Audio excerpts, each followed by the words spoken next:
Olá, meus amores, tudo bem com vocês? Hoje é quinta-feira e, como vocês sabem, na quinta-feira nós temos aulas de geografia e agora de caligrafia também, tá certo?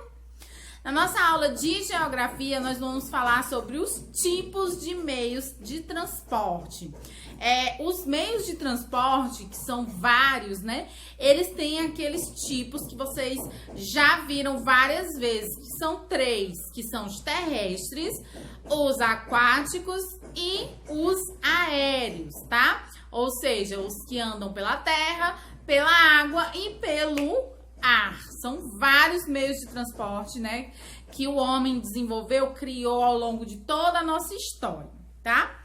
Existem os diferentes tipos de meios de transporte. Alguns meios se deslocam por terra e por isso eles são chamados de terrestres, como os automóveis, as motocicletas, os ônibus e os trens. Outros se deslocam pela água e por esse motivo eles são chamados de aquáticos, que são os navios, as lanchas, os barcos, as canoas, enfim, tem vários, né?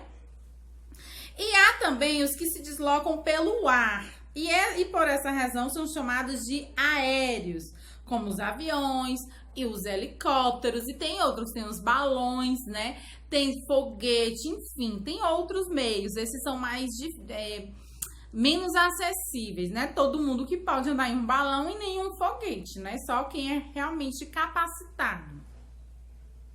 Os meios de transporte podem ser classificados em coletivos e individuais.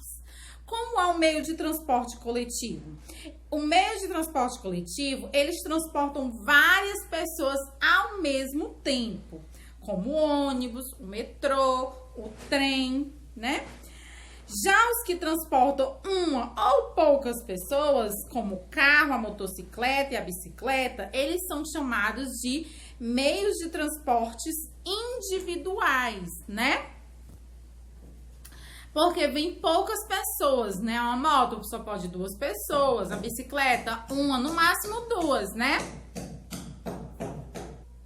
Os meios de transporte do passado ao presente. Ó, aí no livro de vocês dá para perceber os meios de transporte aqui do passado, como ele era, e agora o meio de transporte do presente, tá certo?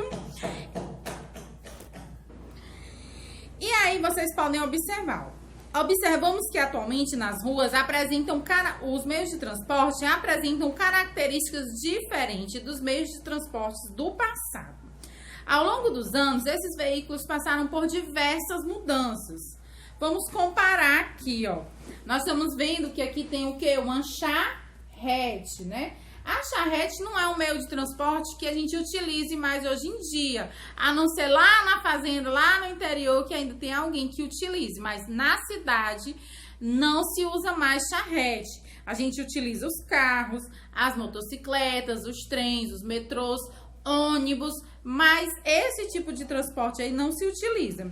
Tem também aí, ó, o trem, né? Só que ele tá bem diferente da imagem de cima para a imagem de baixo, tá certo? Houve, claro, como tudo na vida, evolução, mudanças, tudo se modernizou, né? E aí, na página seguinte, o que é que vocês vão fazer? Vão encontrar no diagrama abaixo o nome de 7 meios de transporte, tá? 7 meios de transporte, e aí você vai circular o nome deles. E aí embaixo você vai dizer quais deles são terrestres, quais são aquáticos, quais são aéreos e se eles são coletivos ou individuais. Lembrando que coletivo é aquele que tem muita gente ao mesmo tempo, como os ônibus, os aviões, tá? E individual são aqueles que levam poucas pessoas ou apenas uma pessoa, tá bom? Então, vocês separem aí nas duas colunas, certo? E aí, nós vamos para caligrafia. Na aula de caligrafia, nós vamos falar um pouco sobre parágrafo. Essa aula a gente também vai falar em português, tá? A gente ainda não viu, vai ser a próxima aula de português.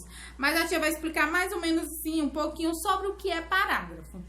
O parágrafo, ele está no texto para ele dar um determinado espaço entre uma parte e a outra do texto. Então, quando eu tenho uma ideia finalizada do texto, que eu vou passar para outra, eu encerro aquele parágrafo.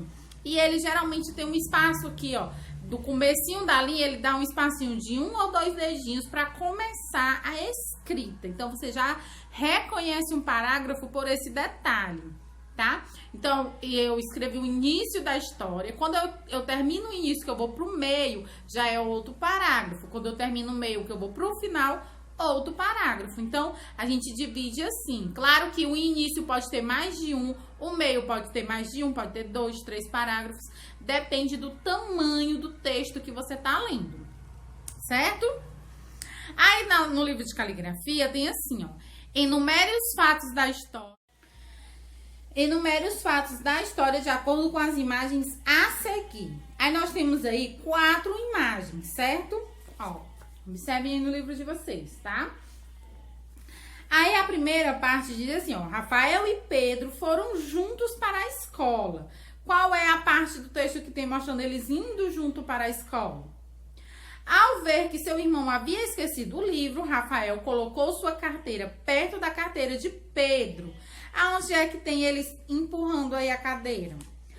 Com a ajuda de Rafael, Pedro conseguiu fazer todas as atividades da aula, né? Então, assim, você vai procurar qual é essa parte que tem e colocar o número. Por último, chegando à sala de aula, Pedro abriu a mochila para pegar o livro, mas percebeu que o havia esquecido, né? Então, você vai ver aí onde é que eles estão abrindo a mochila e vai colocar a numeração também. Na página seguinte, vamos escrever a história seguindo a ordem que você deu aos parágrafos. Aí, o que você vai fazer nessa página? Você vai escrever toda a história, que é esse textinho aqui, ó. Começando do onde você colocou o número 1. Aí, onde você colocou o número 1, você começa a história. Depois você vai pro 2, continua no 3 e termina no 4. É essa mesma historinha aqui, ó, de acordo com a numeração, tá certo? E aí, na página 59, você vai ler aqui o texto e criar um final para essa história. A história é O Cão e o Osso. Vou ler aqui para vocês, tá? Um dia, um cão ia atravessando uma ponte carregando um osso na boca.